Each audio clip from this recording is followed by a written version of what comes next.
I am. I have my canvas, my DIY canvas. The actual canvas that I purchased has 4 layers of gesso already on there, and in the instructions on their website it says, so it's ready to paint.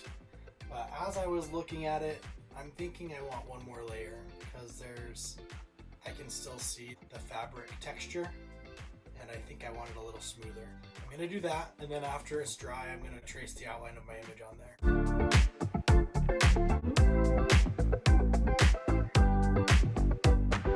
All right, it's gessoed, at least the next layer. I'm gonna call it good for now.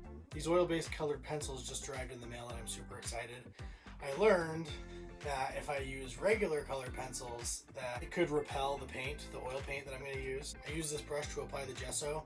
I used diagonal brush strokes because I didn't want it to be the same as the grain of the linen that the canvas is made of. I started in the middle, as you saw, and I worked around like that. I mentioned in my previous video that it's important to make sure that you're putting wet on wet, and it dries pretty quick, so you have to make sure that you're coming back and putting the next layer next to it before the previous layer dries. After I used this brush, then I just washed it with dish soap and water. Pretty simple. I installed the lights here that are shining on the canvas because the other day I realized that as I was going to potentially draw that my shadow of my hand was on there, and that wasn't very ideal. And I just put them on the ceiling and plugged them in.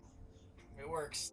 Okay, next thing is draw the grid. Grid is a light tan and the outline is going to be dark brown.